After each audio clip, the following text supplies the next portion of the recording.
Forget flank steak. This cut of beef is going to take your steak tacos or fajitas to a whole new level. It is absolutely phenomenal. Super tender, super beefy. Just one amazing bite. Let's get into it.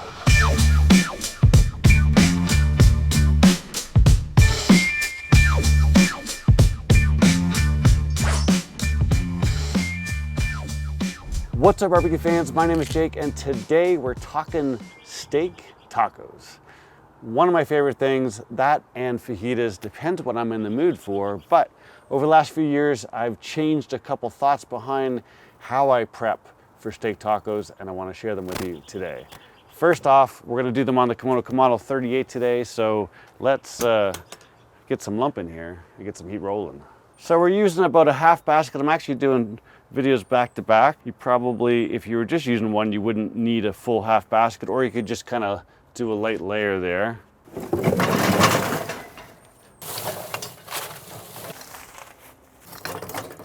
Now this is the Kamado coffee lump. They don't have it right now. They're not making it right now, but it's got a unique flavor to it that I do enjoy.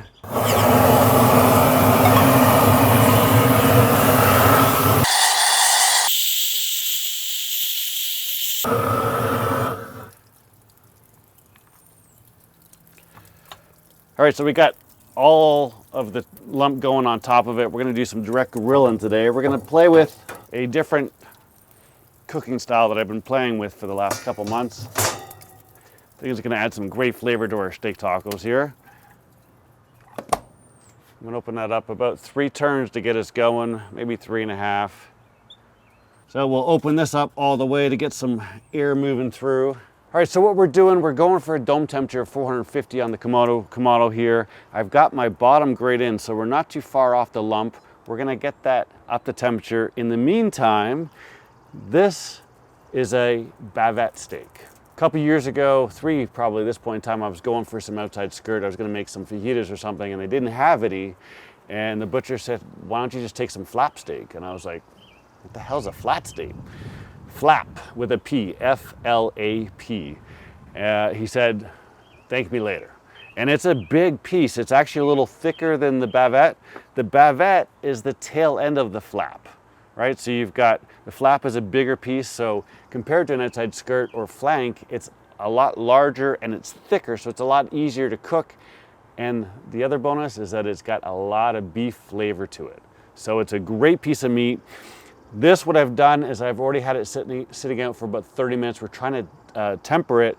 I've been doing a lot of that recently, especially for direct grilling. If you let this sit on the counter for an hour to 2 hours before you cook it, and you do some of the direct grilling that we're doing, you avoid that really, really thick gray line with just the pink on the inside. What we're gonna do here is we're going to get some pepper here. We're gonna keep this super simple. That'll be enough. This is just Diamond Crystal Kosher salt. And if you look at this guy, it looks very similar, pretty thick, great marbling. And it's a nice little size if you just want fajitas for 2 or something. We're just gonna keep this simple, some salt and pepper.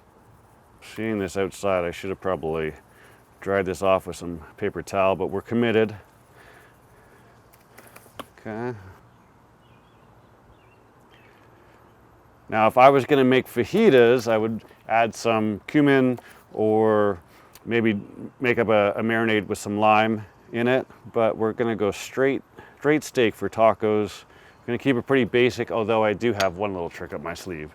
Now what we wanna do is we're gonna let this soak in for about another 15-20 minutes. That'll give us time to come up to temperature. We're already at 300 degrees. We don't have to get this guy heat soaked today because we're doing some direct grilling. Been about 15 minutes. Our salt is nicely penetrated into our meat. You could absolutely dry brine this if you had time, but really you want to do it like under 15 minutes or over like an hour and a half to 2 hours. If you do it like 25 minutes, that salt brings the moisture to the surface and it'll just steam. So you've got a couple choices there. I mentioned we're going to do something a little different here. This is some ghee. And what I've done is I've put in a little bit of the steak seasoning I made for my tomahawk video. Tomahawk video is the one where I started doing direct grilling, got rid of reverse sear, and I'll tell you what, I've made that type of steak in various types of, New York strip, ribeyes, whatever, for various people, and they have told me that it is a phenomenal steak. So it's not just me. What we're gonna do is we're gonna throw this on, and we're going to put it on every minute. We're gonna flip.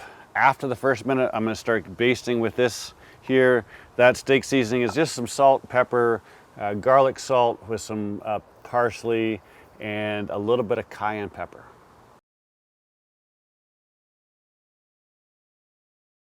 All right, so our dome temperature is 450, and what we've done is we've closed the bottom vent till about a third open, and then right now we're about 2 turns on the top.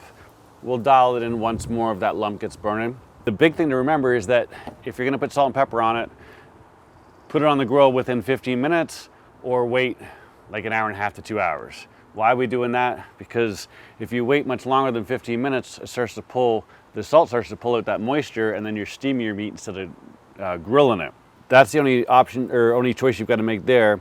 I've got here some clarified butter, so we're gonna do something to add a little flavor to it. This has got some steak seasoning that I made for my tomahawk video. Really, it's the video that started this method of cooking for me, and I've made steaks for numerous friends now, and they've all loved them. But what we're doing is we're gonna put this on the grate, we're gonna wait a minute, we're gonna flip it, then we're gonna brush our clarified butter solution on there, wait a minute and flip it, baste, flip it, and we're gonna do that until it's done, okay? The other thing I'm gonna do to make sure that I don't overcook this is I'm going to stick a probe in here. And I'm just gonna turn on my TiferSync Gold Duo. I don't really need the smart cooking feature of it. I'm gonna just use it as a straight up thermometer. We're gonna put this right in the middle of this thick piece of meat.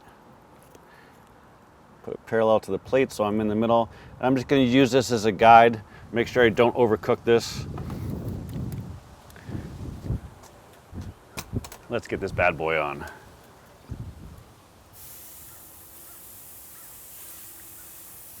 And real quick here, this is our thicker piece. This is a little thinner. I'm folding this flap over here just to help keep it a little thick, but this is a little cooler side than this side. And we'll start our watch for 1 minute.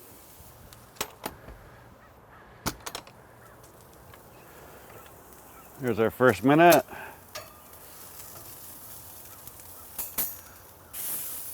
Okay. Not too much happening yet. Perfectly normal. Our timer for 1 minute. Now we're gonna start to put our butter on here. You're gonna get a flare up, but just close it up quick.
All right, so as you can see, our steak is looking phenomenal.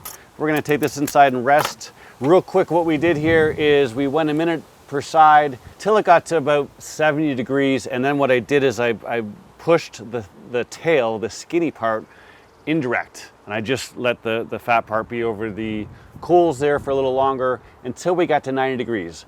Once we got to 90 degrees, then I put it indirect completely, and I flipped it about halfway through. I let it rest for 3 minutes, indirect. It's still carrying over temperature. We still got all that heat energy firing into it.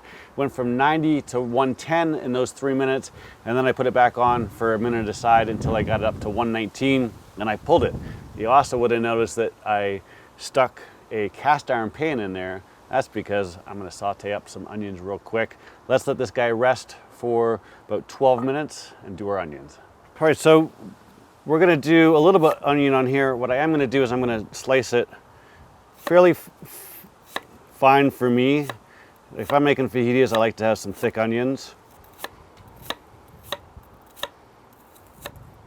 And as we all know, onions never go as far as we think they are once they shrink down. So I'm gonna do the whole thing. Just like that. And we've got some high temp oil, olive oil here. And we're just gonna give these a quick with some salt.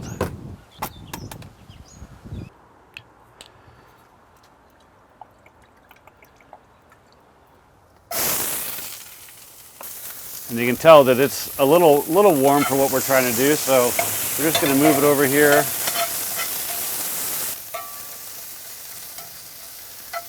And I'm just going to close this up for a couple minutes.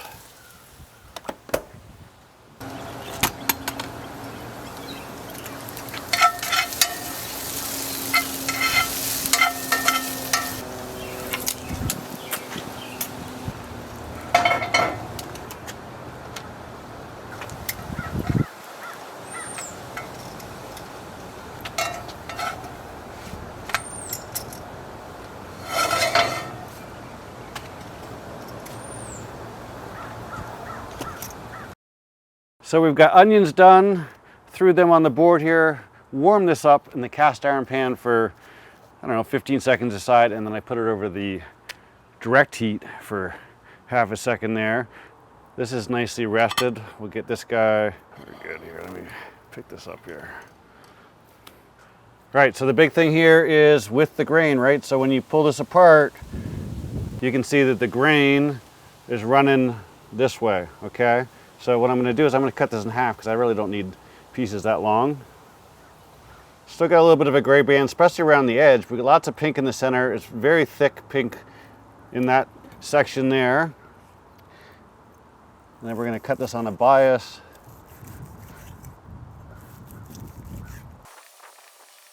Of course, we'll have to give this a little try without anything else.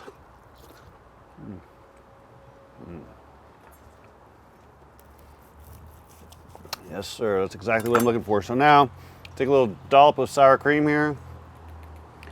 Maybe a little bit more. Take some of this here. A little bit of onions. You could absolutely add some cheese. I'm hungry. That's going to take too long.